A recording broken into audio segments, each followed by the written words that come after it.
بسم اللہ الرحمن الرحیم۔ آج ہم اسم نکرہ کی دوسری قسم اسم فاعل کے بارے میں بات کریں گے۔ اسم فاعل جو کسی کام کرنے والے کو ظاہر کرے اسم فاعل کہلاتا ہے، یا ایسا اسم جو ہم کام کرنے والے کی جگہ پر استعمال کریں اسم فاعل کہلائے گا۔ اس کی تعریف ہم اس طرح بھی کر سکتے ہیں کہ وہ اسم جو کام کرنے والے کو ظاہر کرے اور مصدر سے بنے تو اسم فاعل کہلائے گا۔ فارسی میں بھی اسم فاعل ہوتے ہیں۔ فارسی میں جو اسم فاعل استعمال ہوتے ہیں وہ عربی کے وزن پر آتے ہیں، جیسے عالم، اور اردو میں اگر ہم کریں تو وہ علم والا ہو جائے گا، یعنی علم مصدر سے بنا ہے، علم والا۔ قاتل قتل کرنے والا، حاکم فارسی میں اور حکم دینے والا اردو میں۔ فارسی کے اسم فاعل باغبان، ہوا باز، کاریگر، کارساز، پرہیزگار وغیرہ فارسی کے اسم فاعل کی مصدر ہیں۔ اب اسم فاعل کی 4 اقسام ہیں۔ کون کون سی؟ اسم فاعل مفرد، اسم فاعل مرکب، اسم فاعل قیاسی اور اسم فاعل سمائی۔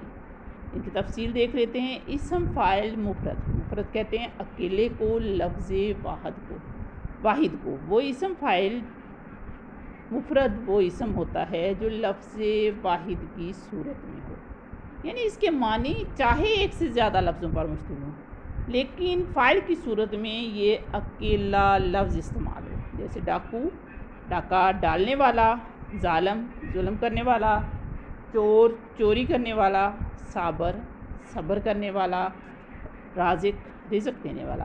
مفرد کے طور پر استعمال ہونے والے لفظ ہیں ڈاکو، ظالم، چور، صابر، رزاق۔ اسم فاعل مرکب، ایسا اسم فاعل جو ایک سے زیادہ الفاظ کے مجموعے پر مشتمل ہو، اسے اسم فاعل مرکب کہتے ہیں، جیسے جیب کترا 2 لفظوں سے مل کر بنا ہے، بازیگر 2 لفظوں سے مل کر بنا ہے، کاریگر 2 لفظوں سے مل کر بنا ہے، تو اسم فاعل مرکب کہلائے گا۔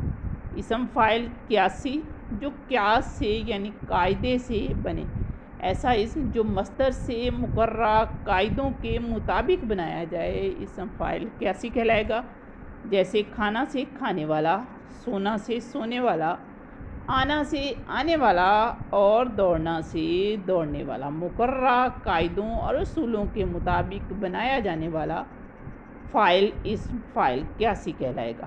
اسم فاعل سمائی، سماعت سے نکلا ہے، جو کسی قاعدے، قانون یا اصول کے تحت نہ بنا ہو، بلکہ ہم اہل زبان سے سنتے آئے ہوں اور وہ ہماری سماعت میں ویسے ہی پڑا ہو، تو اسم فاعل سمائی کہلائیں گے، جیسے شتربان، فیلبان، گویا، بہکاری، جادوگر، گھسیارا، پیغمبر وغیرہ۔ اب فاعل اور اسم فاعل میں فرق جو ہے اسے توجہ سے سمجھ لیں۔ فاعل ہمیشہ جامد ہوتا ہے اور کسی کا نام ہوتا ہے، جیسے حامد نے اخبار پڑھا، عرفان نے خط لکھا، احمد سکول گیا۔ یہ اس میں جو نام استعمال ہوئے ہیں وہ فاعل ہیں، لیکن اسم فاعل جو ہوتا ہے وہ مصدر سے بنتا ہے، جیسے عرفان نے خط لکھا تو ہم کہیں کہ خط لکھنے والا عرفان تھا، لکھنے والا یہ اسم فاعل ہوگا۔ پڑھنا سے پڑھنے والا، کھانا سے کھانے والا، سونا سے سونے والا، یعنی اگر نام ہوگا تو فاعل، اور اگر مصدر سے اس کام کو ظاہر کرنے والا بنا ہے تو وہ اسم فاعل ہوگا۔ اسم مفعول، اسم نکرہ کی اگلی قسم، ایسا اسم جو اس شخص یا چیز کو ظاہر کرے جس پر کوئی کام واقع ہوا ہو، اسم مفعول کہلاتا ہے۔ جو اسم کسی شخص، چیز یا جگہ کی طرف اشارہ کرے جس پر کوئی کام واقع ہو، اسے اسم مفعول کہتے ہیں۔ اس کی بھی وہی قسمیں ہیں، مثالیں پہلے دیکھ لیں۔ دیکھنا سے دیکھا ہوا، سونا سے سویا ہوا، رونا سے رویا ہوا، جاگنا سے جاگا ہوا، پڑھنا سے پڑھا ہوا، سننا سے سنا ہوا۔ اللہ مظلوم کی مدد کرتا ہے، وقت پر بویا گیا بیج آخر پھل دیتا ہے، تو مظلوم، بویا ہوا اسم مفعول ہیں۔ عربی کے اسم مفعول کچھ الفاظ عربی کے ہیں جو مفعول کے وزن پر آتے ہیں، جیسے مظلوم، مقتول، مخلوق، مقروض، مدفون۔ اسم مفعول کی بھی دو اقسام ہیں، اسم مفعول قیاسی اور اسم مفعول سماعی۔ اب آپ کو تھوڑا سا واضح ہو گیا ہوگا کہ مفعول قیاسی وہ ہوگا جو قاعدے اور اصولوں کے مطابق بنا ہو، یعنی مصدر سے باقاعدہ اصول لگا کر اسے بنایا جائے۔